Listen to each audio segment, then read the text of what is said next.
You're listening to the Mindful Mama podcast, episode 158.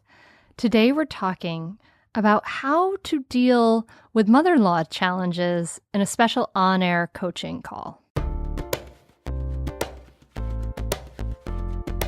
Welcome to the Mindful Mama podcast. Here, it's about becoming a less irritable, more joyful parent. At Mindful Mama, we know that you cannot give what you do not have, and when you have calm and peace within, then you can give it to your children. I'm your host, Hunter Clarke-Fields, Mindful Mama Mentor. I help smart, thoughtful moms stay calm so they can have strong, connected relationships with their children. I've been practicing mindfulness for over 20 years. I'm the creator of the Mindful Parenting course, and I'm the author of the upcoming new book, Raising Good Humans. Welcome back. I'm so glad to be connecting with you again. This is going to be a really cool episode.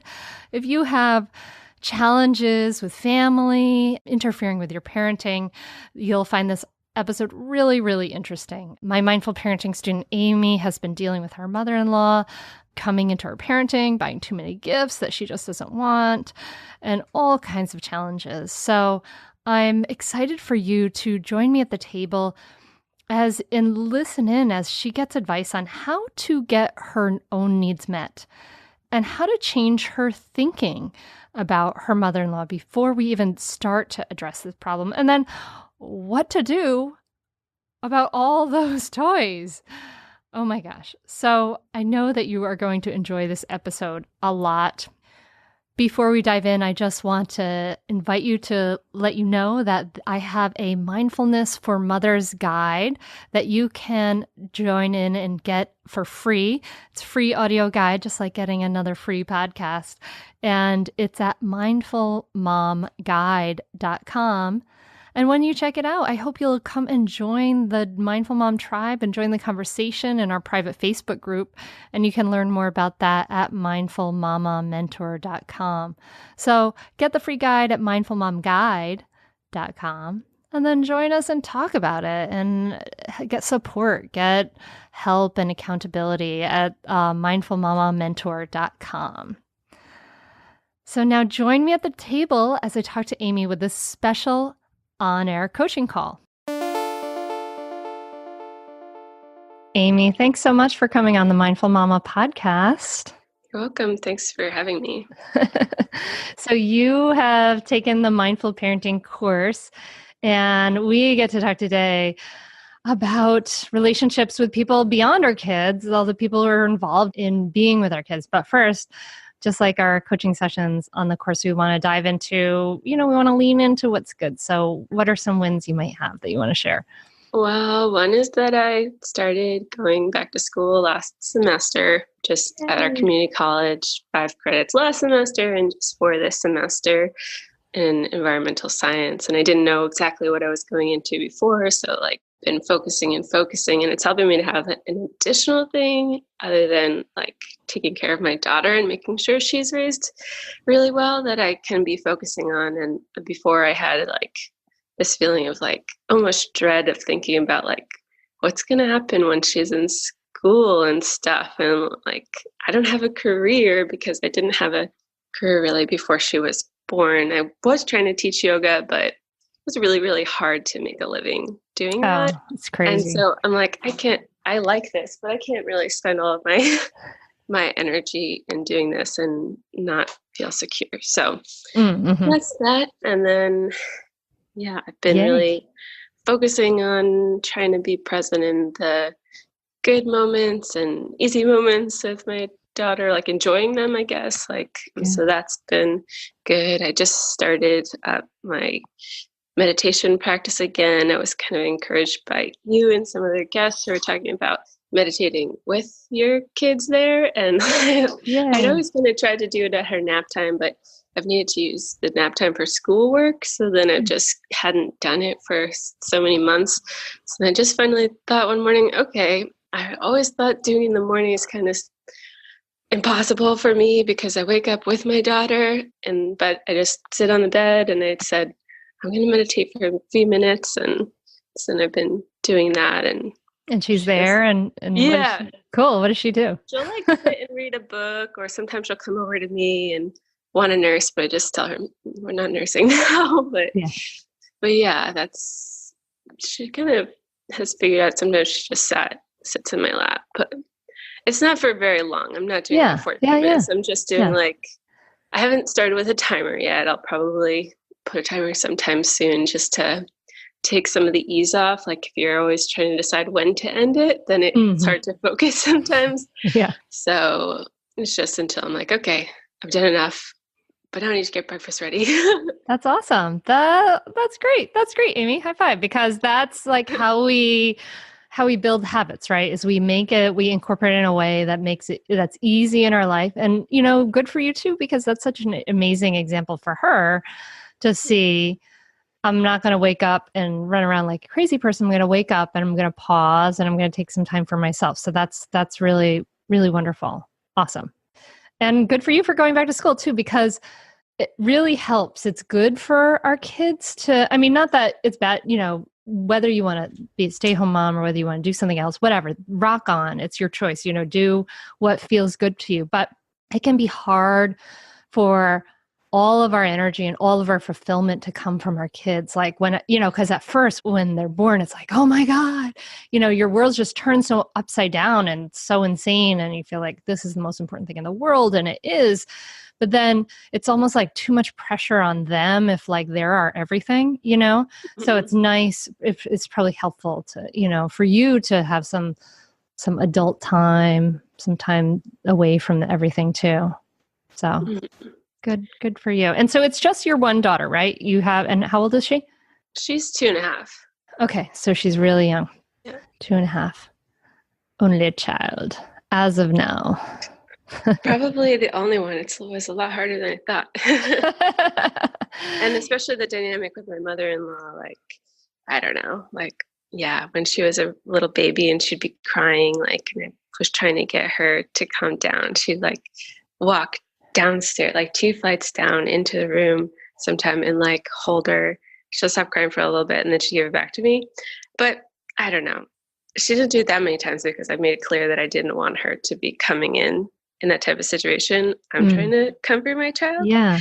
But yeah, like that's kind of the beginning of our relationship with our daughter together. So that brings us to your challenge, which has to do with your relations with your mother-in-law and your daughter and everything like that. So why don't you tell us a little bit about what's going on? Okay. Well, my mother-in-law lives with us, and there's no prospect to that changing. She's retired. She moved to the U.S.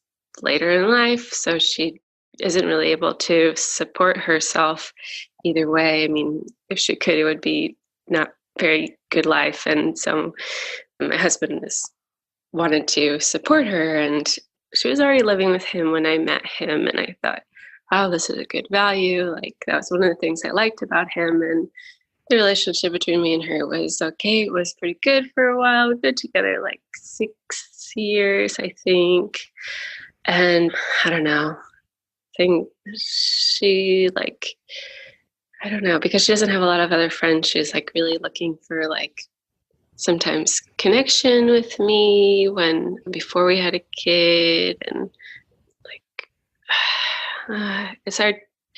This part is really hard to explain, so I think I'm going to skip over that to the kid part. But the very first beginning of like really big conflict was when we were at a rental house, and she was keeping these plants on our grass under a tree, and like it was killing the grass, and I didn't want the grass to die at a rental property.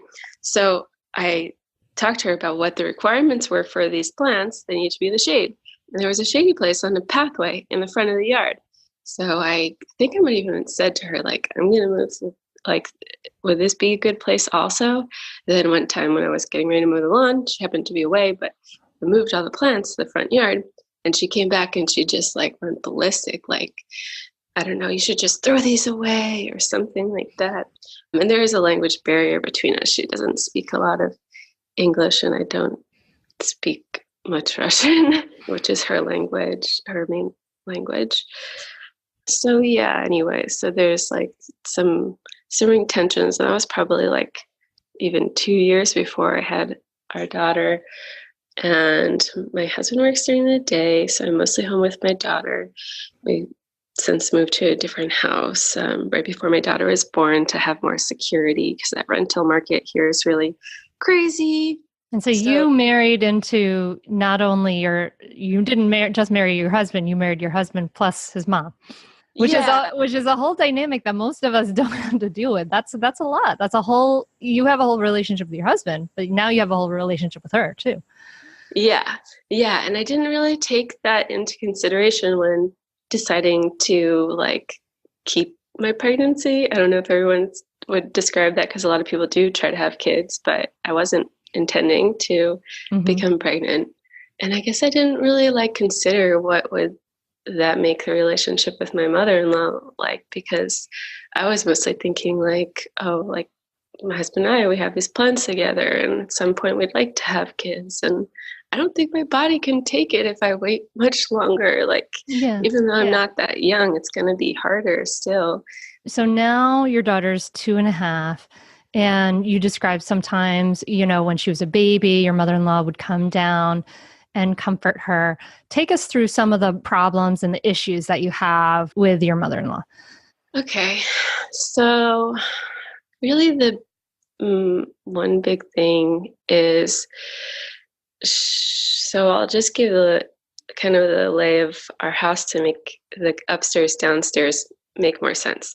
It's like Downton Abbey over there. No, yeah, we have a split level ranch. So when you walked in, we've got like a one level, and that's where our kitchen and our living room is. And that's are like that living room there is like the ideal place for my daughter to play. Like I curate the toys that are in there and like all of that. And then there's upstairs, we have 3 bedrooms, and then downstairs is a daylit basement. And that's where my daughter and I stay. Sometimes my husband's with us too at night, and we've got some books and some toys. But that is where it's cooler in the summer and warmer in the winter. And the basement sounds creepy. It's just a nice room. Sounds cozy. Yeah. And so my mother-in-law is upstairs in her bedroom. That's where she spends a lot of her time, because she moved across country shortly after my husband and I did, to live with us because of the issue of her not really being capable of supporting herself.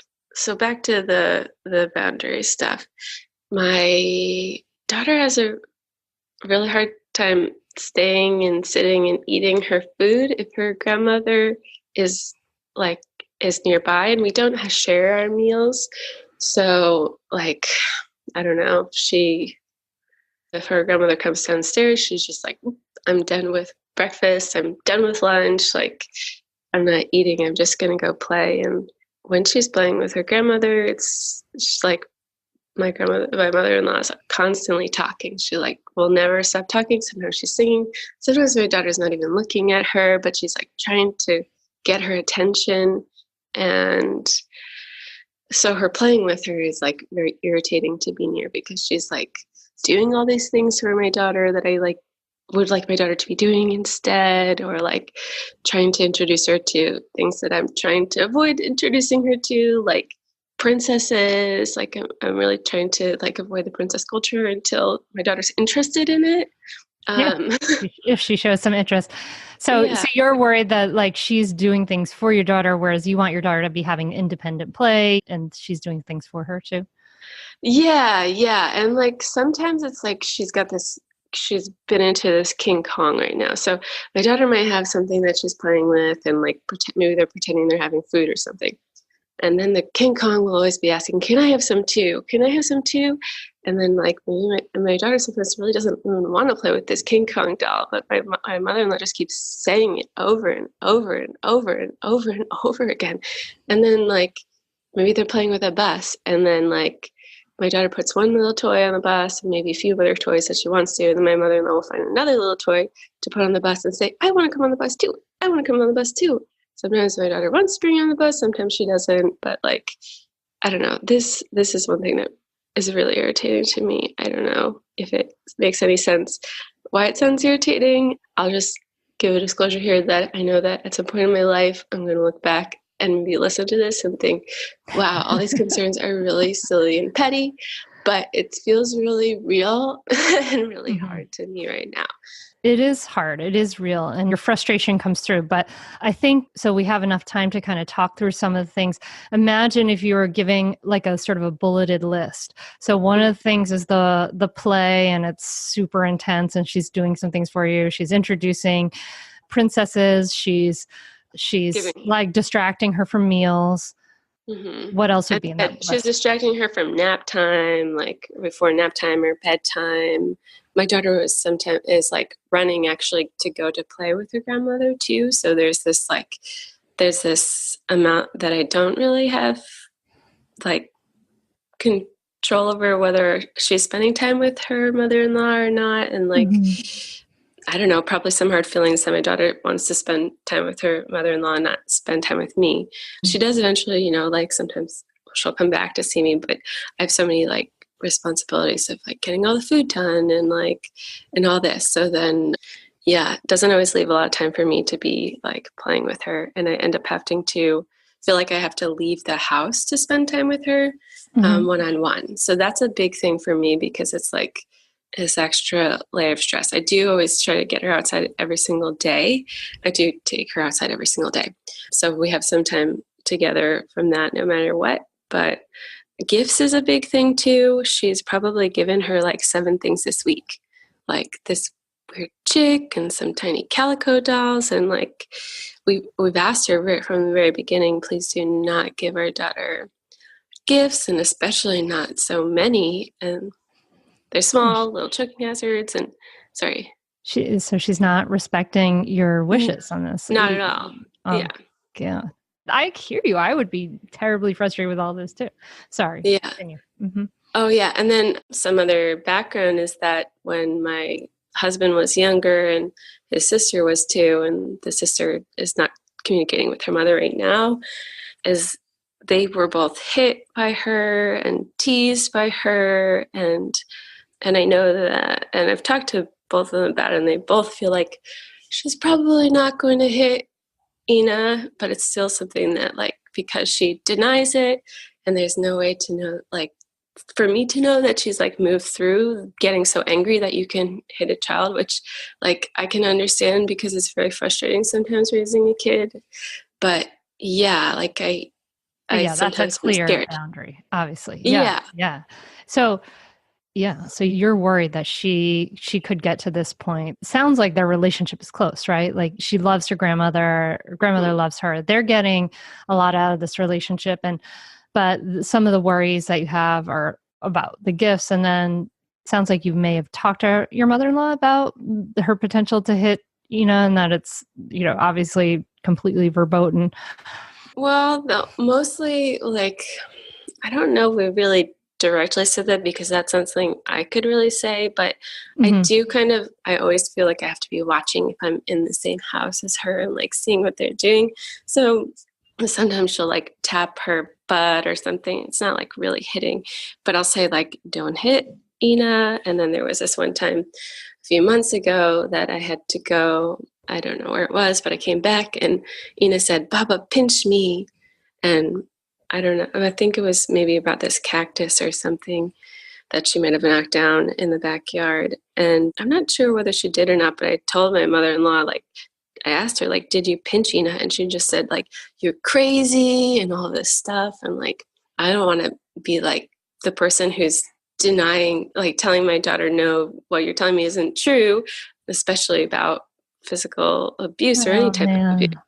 So like, yeah. So someone's lying there and you don't know what it was, and you want to trust your daughter, but obviously I would too, but then that's frustrating to not be getting necessarily a straight answer from your mother-in-law. That would be crazy making. Yeah. I mean, like she just gets angry. Like she won't even talk to you about it. And like when my husband tried to talk to her about like, oh, you hit me when I was little, she's just like, no, I never did. And she gets angry and she'll talk about something else. Like I don't know, like not related to it. And she'll just continue on somewhere. So they can't really communicate and like come to some sort of resolution. My husband and I are basically on the same side of things. And even though it's really hard with his mother, we do kind of feel like it's like not necessarily the right thing to just like kick her out of the house and be like, go fend for yourself.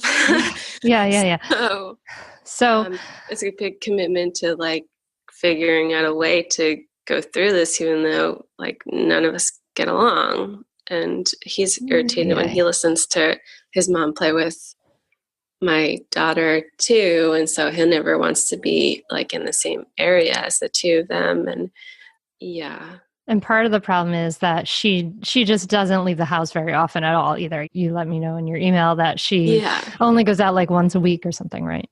Yeah, like once, twice, sometimes 3 times if I'm lucky. It's like very, very seldom that she leaves the house.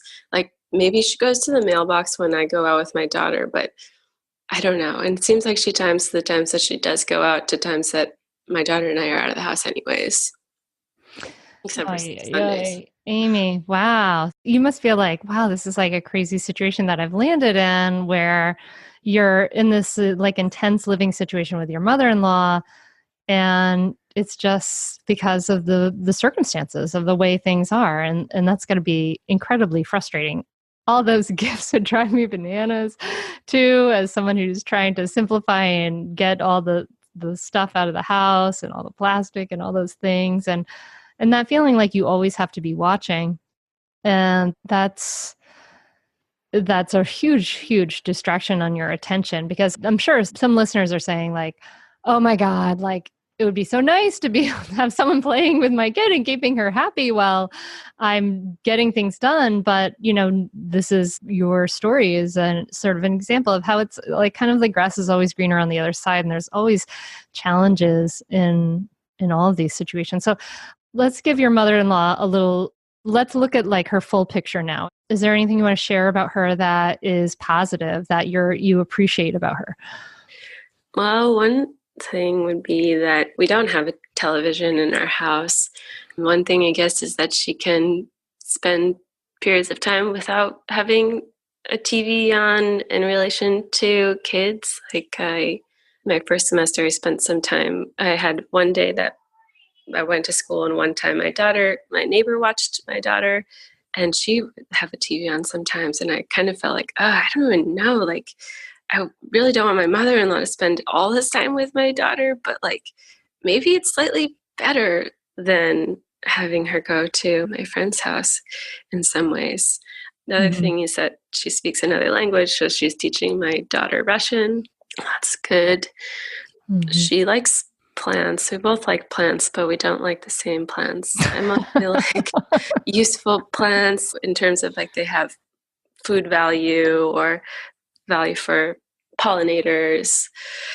So I have a big garden. She's got her little garden thing. So I mean, we have that shared interest, but just a little bit different. And she'll always make comments about like, oh, you don't like any flowers, and we're sticking to the positive right now. So she like plants. She's speaking Russian. There's not TV. So your child's getting all this great entertainment and connection with a real person, real life, who's someone who loves her and her family.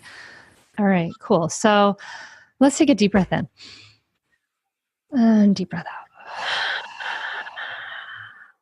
So keep your eyes closed for a second, Amy. I want you to just just breathe and imagine that, I could wave a magic wand and it's a year from now and you are no longer struggling at all in the same way you are now. So your mother-in-law is still living with you, but things are a lot better. And I want you to just kind of tell me what does that look like to be in a place where you're living together and you're not struggling so much? What does it look like? What does it feel like?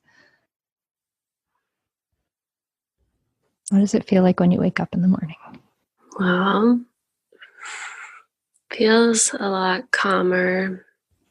It's really hard to do this because I'm like trying to think of how the whole day would go and how she wouldn't be there at times that I need her not to be there. Because your mother-in-law would be out of the house sometimes.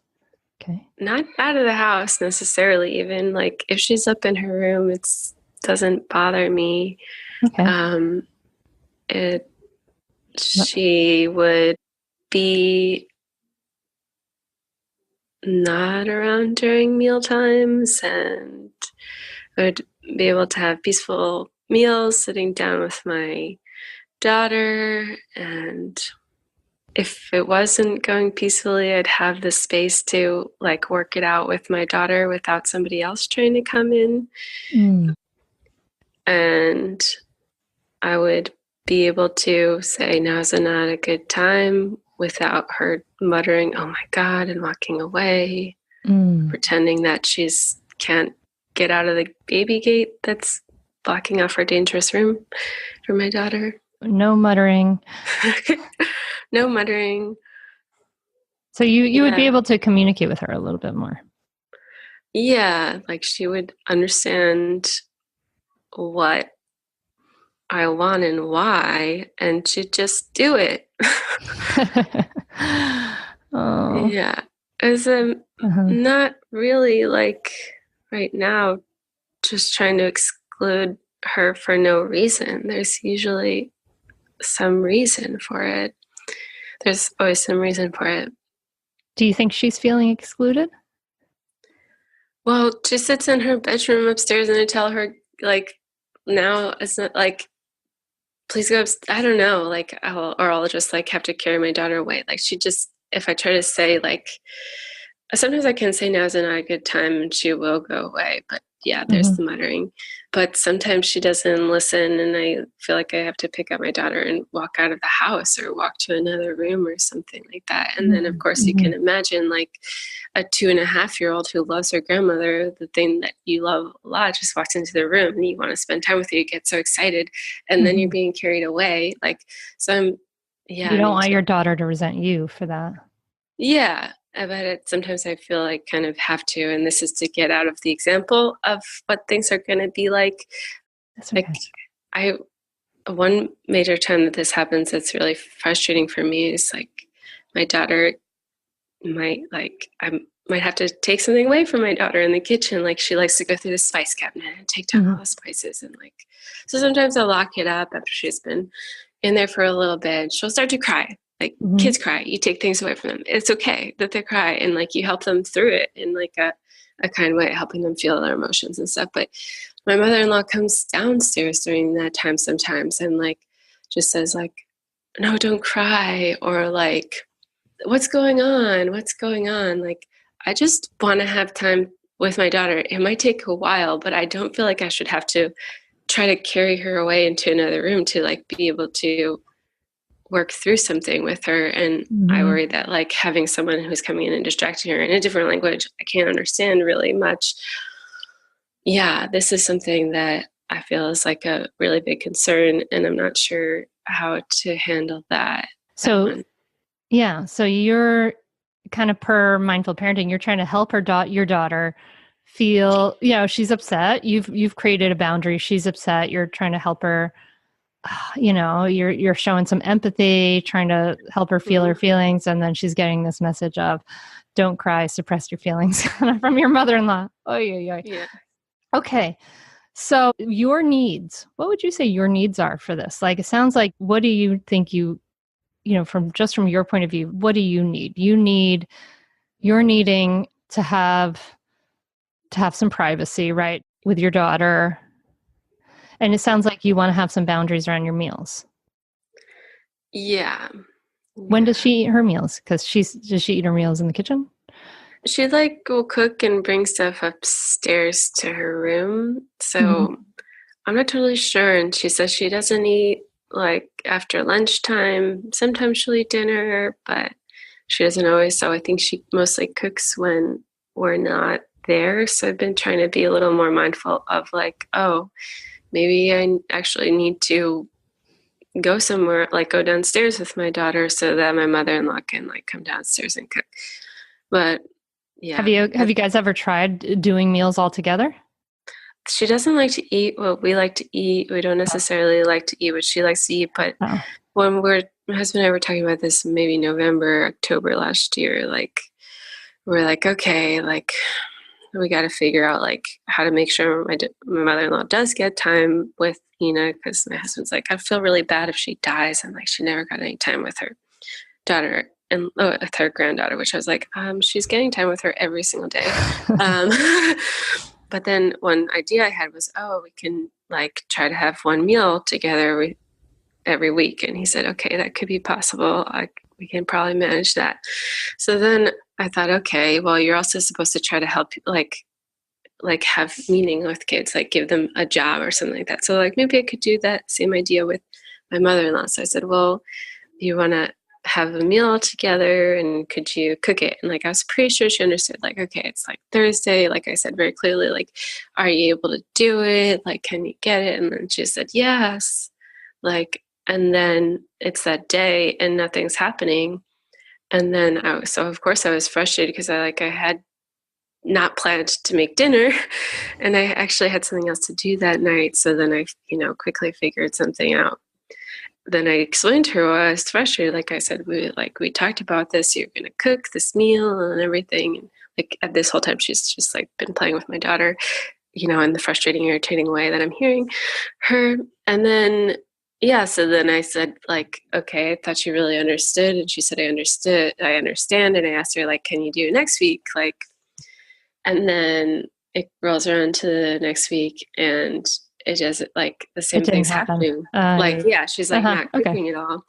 And so then, Okay. Same thing. So you want to have some privacy with your daughter. You want to have some boundaries with your meals.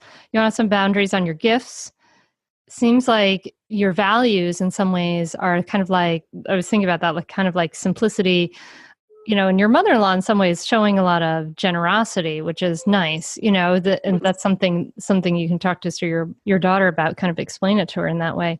Would you say there are any needs here that we missed? Privacy with your daughter, boundaries around meals, boundaries on gifts?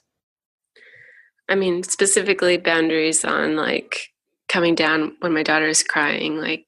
Okay. Yeah. Yeah. Coming down while your daughter is crying. Yeah.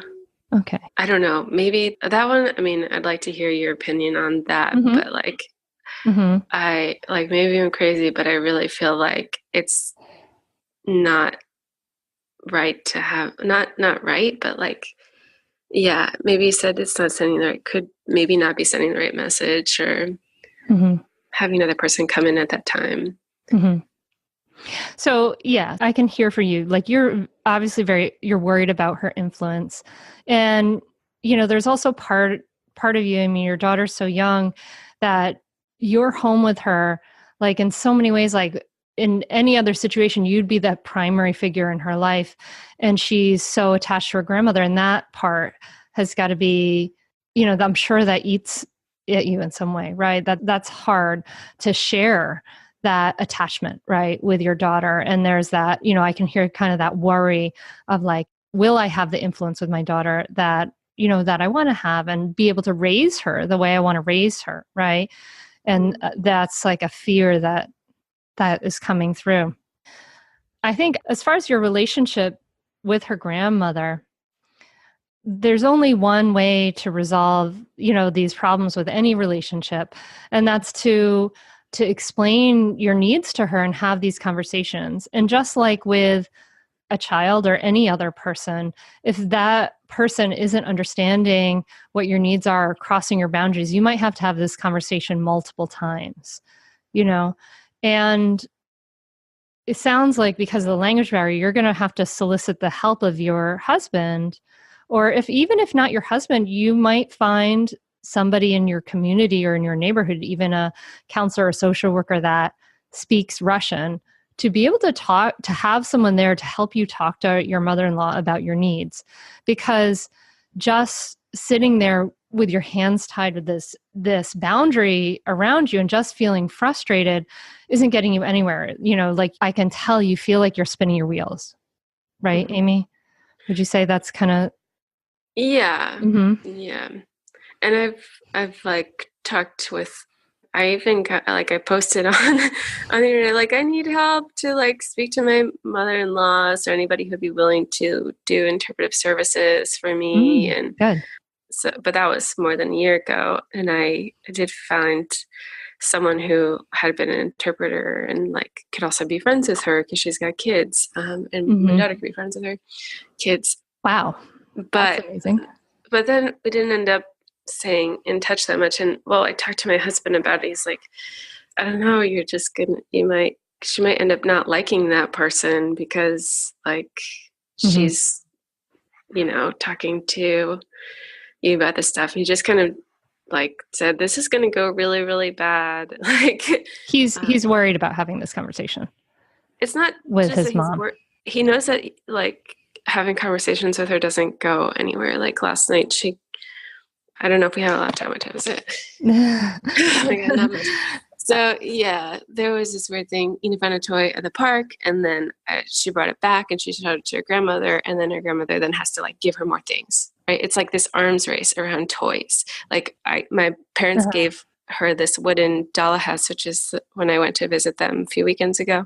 It's this Swedish doll, wooden horse. It's like kind of ornamental. It's like very, I don't know, important, but it's like, they gave her like one thing in a whole year, and then because she got this horse, then my mother-in-law is saying, oh, I have to give her more stuff. So anyways, like, yeah. So you want to create these boundaries. You have to create these boundaries. She's not listening, but there's no way, you know what I mean? Like you're in this situation, right, where you're stuck with her. So the only way for her to understand your needs is for you to keep stating them again and again, because it's not like you can say, if you keep buying, like when you keep buying her toys forever and ever and ever after we tell you not to, we've had enough, you're out of here, because you're saying that's not an option, right? But to talk to her, you have to think about like, and this is challenging because of that language problem, but to talk with her, with your husband there, maybe with a neutral party there, but say, listen, I have a need. These are my needs. This is what we need. I need some privacy with my daughter here. I need some boundaries around the meals. I need you to stop buying her gifts. Where is she buying the gifts then if she doesn't like leave the house? How does she get the gifts? She goes to it's like kind of like a Walmart that's it's only over here. Like I think she gets it there, and she goes to some Russian store, and she gets a lot of books too. Like, I don't know. So she's probably really lonely. She feels, like for someone to like want to just keep giving your daughter gifts and to be all of those things, like she probably has like a lot of insecurities. She clearly suffers in ways, right? She's not able to own up to things that she's doing. She's denying things. And so she may be, like, I mean, I know there's members of my family that are emotionally stunted because of the way they were raised, right? So we can kind of go back and have stuff like that compassion. Like if she was raised hitting your husband and her daughter, then we have to go back and think that was the norm for her. It might have been even worse, right, for her, and it most likely was, right? So she may be like somebody who was, like many kids who were hit and hurt when they showed their feelings, emotionally stunted, like unable to process things in a mature way. And so, one of the responses to that for you that might help you relate with her and live with her, because you're in this situation where you have to, unfortunately, which is so frustrating, right, is to just keep remembering and keep reminding yourself that she's suffering, that she has suffering. And it's so hard for her to deal with your daughter crying because if somebody had upset feelings in her life, like that was sad, scary, and dangerous, right? So that person could be hit or beat or whatever, right?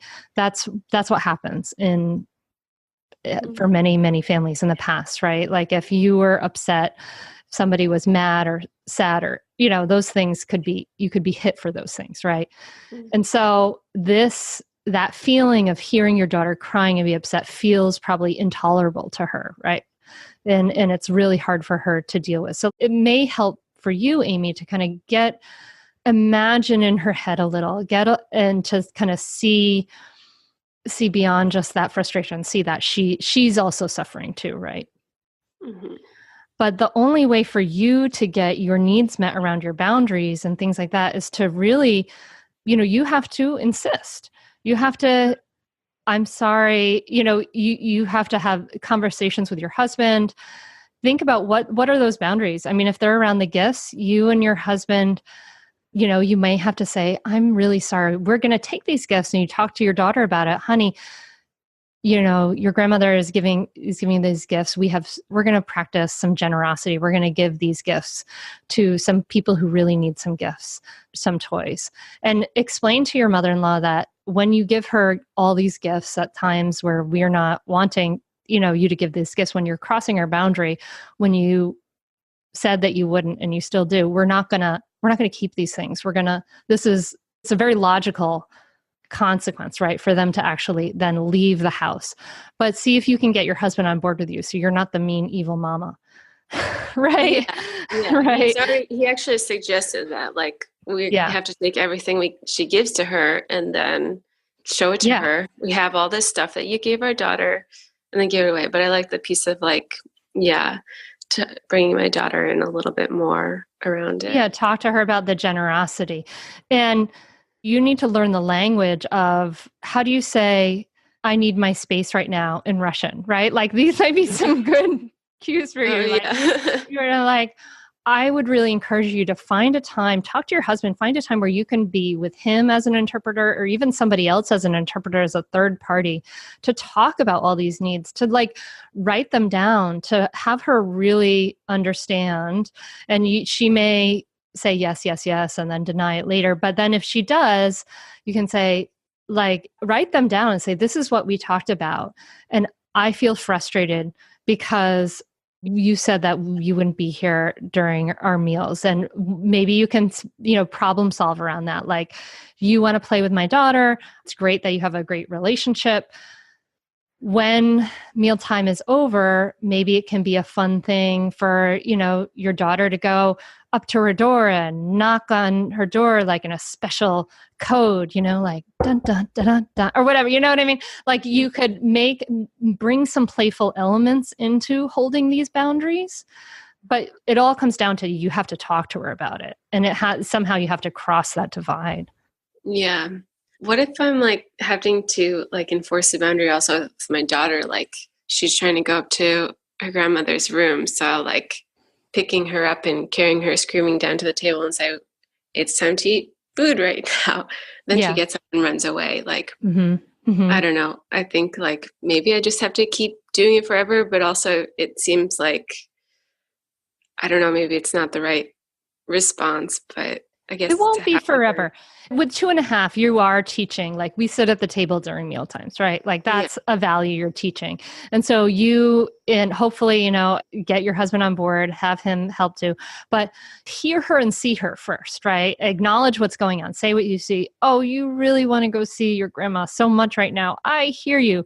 When we're done with dinner, we'll get to do that. But, as gently as you can in your head, saying, I'm helping my daughter. I hear you, babe. And just as super gently as you can, bring her back. And she may not like that, but hold that boundary as lovingly as you can and be as consistent as you can. And that's how kids learn to stay at the table. And kids are running away from the table for all kinds of reasons at 2.5. For her, it's her grandmother. For other kids, it's all kinds of other things. But that's to teach that lesson. You want to think of yourself as her teacher and her mentor. And at 2.5, to teach them to stay at the table, it really is about really gentle, really kind insistence. Okay. What would you do if during the needs conversation, she just gets angry and she's just yelling or doesn't want to hear anything? That's what would typically happen when we talk to her. How could you reflectively listen to that? Well, I could say, you feel really frustrated and angry at hearing this. I don't know. Yeah, this is hard to talk about, right? I know, right? Oh. Yeah, you feel really frustrated. I know this is hard to talk about. And maybe say, I'm sorry, I know it's hard to talk about, but we have to. Right. So the same thing, like, she's having a big emotional response. So acknowledge that response. Like, I know this is really hard, but this is really important to me, that, and to us that we talk about this. Yeah. When you said that, it reminded me that what I'm feeling is when I'm interacting with my mother-in-law, I'm doing all the parenting things I would never want to do with my daughter. And then it's like kind of easy to do the stuff with my daughter that I want to do. Maybe I'm slightly more forceful and don't have the kind voice yet than I should be, but like, it's because I love my daughter, it's really easy, but like, because I'm so frustrated with my mother-in-law, it's just like, seems impossible to do those things. I don't know. Is that true? That's impossible. It's probably not true that it's impossible. It's just, it'd be really hard. Yeah. It's hard. This is definitely a challenge, Amy, that is asking you to grow to a new level of depth in your life, right? It's asking you to grow to a new level of depth and understanding of this person that you're dealing with, right? Of like her challenges and her needs, and also for you to really understand your own needs and how to hold those boundaries for these needs. And this is a super challenging time, but it isn't impossible. It is something, these are tools that you have, to respond to her in a skillful way. And you won't always do it perfectly, but you go back and say, okay, how can I listen with empathy? How can I see her and hear her? And how can I have her speak in such a way that she can see and hear me? Yeah. This is hard. This is a hard time. And your daughter's 2.5. I want to point out some things I want to point out to you that this is the time where it feels like endless time when our kids are 2.5, but it's like soon she's going to be 5 and going to school, right? Mm-hmm. And all these things. And this whole dynamic's going to shift a whole other time, again, like as soon as you can blink, this dynamic's going to shift, because at some point she's going to be good with sitting at the table and all those things. Like those things are going to all shift too, and probably get easier over time. But I think that you asserting your boundaries now is probably important for you to feel like you have, you need to have, this is your home. This is your family. This is your daughter, right? You need to have some sense of control over your life in this situation. So I think this is a good time for you to really focus on creating these boundaries in a loving way. Yeah. I want to share just 2 things. Sure. Yeah. One is this thing that I've tried to do, which is imagining that if it was my daughter doing the thing that my mother-in-law is doing, like, would my response be? Like an older version of my daughter. Sometimes that helps, and then sometimes it makes me frustrated because I'm like, well, then I could just talk to my daughter and like tell her I feel frustrated. But yeah, sometimes that has helped, and I don't know what your thoughts would be about that, of like, I don't know, trying to imagine them as somebody else who you love. And then when I did the course with you, I did like half a page would be like, how do I want to use these with my daughter, and how do I want to use them with my mother-in-law? Like, I didn't feel like I had that many problems with my daughter, like challenges. So I really felt like this has been the place where I need to work on my parenting most with my mother-in-law, which feels so weird. It's not really parenting, but like, I don't know. Well, the same skills. Yeah, they apply to all ages and all levels. Yeah, I think that might be helpful for you, and also to like think about, just keep considering like someone who acts badly feels badly, and try to keep remembering that she's suffering in some way, right? This is why this is so hard for her, and try to draw on your own sort of natural compassion in that way. And if it helps to think, okay, how would I say this to my daughter? That's fine. Good. You should do that. Oh my goodness, Amy, this is such a unusual challenge. It's funny, like, because imagine it's much more normal challenge in every other part of the world, right? But because we have extended families living with us. But so we talked about your mother-in-law, and we talked about the challenges, and we talked about your vision of what you would like, and thinking about your needs and things like that, thinking about having that space and those boundaries and things. So do you have a takeaway from talking today? Maybe an action or some thoughts? I don't know. I'm thinking again about how to like communicate those needs and stuff, and I'm still really not sure how to do it. I don't think I could write a letter in English. I have heard her speak with interpreters before, and she always gets frustrated with them. So I'm not sure that even speaking with having another third person there would work. It definitely wouldn't work to have my husband. We've tried talking to her together even last night about the toys, and it went really, really badly. That was one reason I was really reluctant to bring my daughter upstairs today and have my mother-in-law watching her while we're talking, which is what's going on. Yeah. But maybe having an interpreter write a letter for me might be possible. I don't know. Maybe I'll try to reach out to that person again who I met, because it would be nice to just talk to her, because she kind of understands that too. Like she said, oh yeah, like my mother, when she's here, she like tries to do lots of stuff too. And like she kind of gets the dynamic. And I don't know if this is like just Russian culture, but all the books that she has in Russian, there's mostly like the kids are with their grandparents all the time. Like there's hardly any parents in the book. So I don't know if she kind of feels like it's her time. She's supposed to be like the one. Oh my God, there's like hardly any parents in like any books my girls read. They're all like dead, all the children's books. Oh, really? Yeah. It's all about like, I don't know, it's like putting them in an independent space. But so how to communicate? I mean, Amy, regardless of how you communicate those needs, even if you're communicating your needs in English to your mother-in-law that speaks Russian in that moment, she's going to get a lot from your body language and your tone and what's happening, right? So I encourage you to communicate your needs, start to communicate them on a daily basis, and whether she understands or not, and then find ways to communicate with her through somebody else who speaks her language. But regardless, continue to communicate them. Like you have this situation that's all you can do. Mm-hmm. Do you have any suggestions of what to do, like if someone gets frustrated when you're explaining your need to them? Like, I know this is frustrating. I know this, it's hard to hear this. I know this is frustrating. You could say that, like, it's like kind of shifting gears. You're talking about your needs, but then you see what's happening in front of you, and then you kind of shift gears and say, okay, this is hard for you to hear. I know, so offer some of that compassion, but I still need you to give me my space in this moment.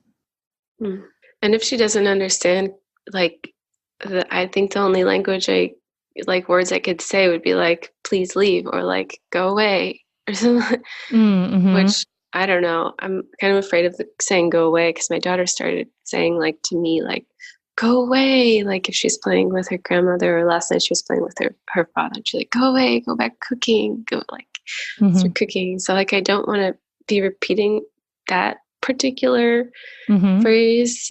And I'm wondering exactly where it came from, because I don't remember saying it, but maybe I have like yelled that at her, like, especially when she comes down, when my daughter's crying, like I try to just stop her from getting into the room, like, go away. Like, so you ask write down a series of phrases that you would be helpful, that are skillful, and ask the interpreter how to say them. Okay. Yeah. So that you can speak skillfully as best you can in Russian. So go write down those phrases, find time to talk, but then say these things in English if you need to. I mean, at least you'll know that there's something you're doing. You know what I mean? Mm-hmm. Yeah. And I guess you're right with that spinning the wheels thing, because especially all the stuff that my husband says, like, oh, you can't talk to her, she doesn't listen, and like, you shouldn't even try practically. Like, I don't know.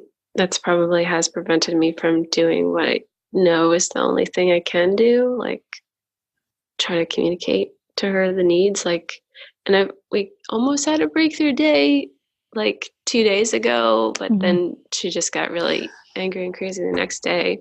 And Amy, I know we're going long, but there's one other thing I want to kind of leave you with too, is that, so this is a relationship that you have in your life, whether you like it or not. And just like your relationship with your daughter, it would be helpful for you to deposit in that relationship bank account so that your mother-in-law can hear you. So it would be helpful to find ways to connect with her on a positive level, right? To find times where you can thank her, to lean into those positive moments too, to find those moments where those things that you can appreciate about her, so that your brain isn't just always looking for the negative. I'm not saying that you're making stuff up, you know what I mean? That it's not there. All that stuff is there. But there's also, just like you might with a, a child that's driving you crazy, like I would give that same advice to a parent whose child is driving them crazy. Like, go on an appreciation campaign, like write down 3 things you appreciate about her every night. Challenge yourself to do that so that you can start to see the whole picture, right? And that you can feel more connected with her and relate to her more on a human to human level. Does that make sense? Yeah. Yeah. Okay. Thank you so much for sharing your story and this challenge and being so open and honest. I really appreciate it, Amy. Yeah, thank you. Do you have any final takeaways you want to share? I think the advice of trying to see her as a person and the appreciation, things they appreciate about her, it's pretty good advice. Maybe I'll try to go back to Sharon Salzberg and True Happiness. She talks about dealing with people you don't get along with. Yeah. I wish you so much luck, Amy. This is really hard. So I'm sure we'll check in again later and see how things are going. Yeah. I guess, directness. Maybe that's the right thing. Like I've also been trying to be passive and not direct about it because of what my husband said. And trying to actually talk to her about things. Yeah. Would probably be more successful. Awesome. All right. Thank you, Amy. Thanks.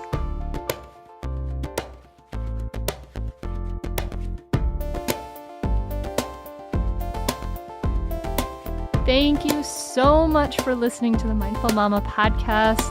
I'm so glad we could share this with you. I really applaud Amy for coming on and sharing. We all need to figure out skillful ways to communicate and to get our own needs met, to get that sort of feedback and that objectivity on our own thinking and everything. So parenting brings up so many challenges for us.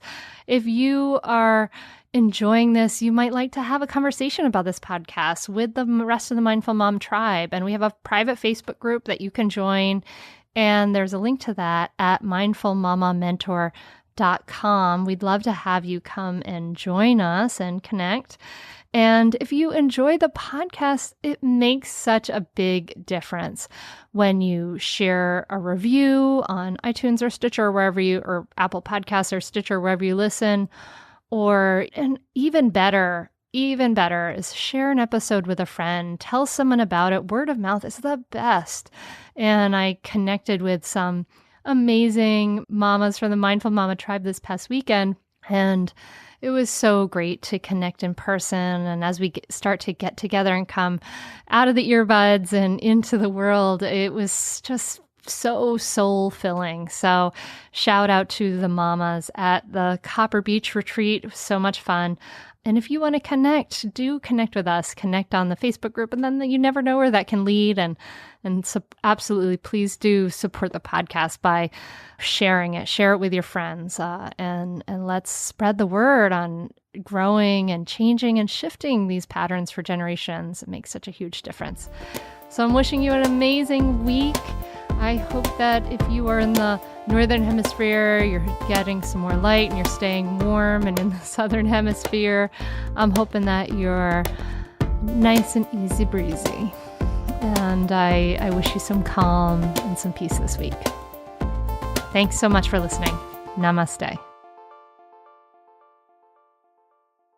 Are you a mom who wants to feel less stressed and enjoy motherhood more? Do you want to be calmer with your kids and be more present for all of your life? I'm a mom who has gone from really being stressed and yelling when my kids were young to having a more grounded, more at ease relationship with life and having more enjoyable cooperative relationships with my kids. And I've shown hundreds and thousands of women around the world how to do this. And I want to show you how to do it too. So if you are currently feeling stuck or stagnant, this is definitely for you. I've created a free downloadable Audible training, Mindfulness for Moms, the superpower you need. And it will show you how to respond rather than react, how to let go of stress and feel more grounded in seconds, how to have a smoother day today and become more present for your kids for a lifetime. To get on this audio training absolutely free, simply visit the website www.mindfulmomguide.com.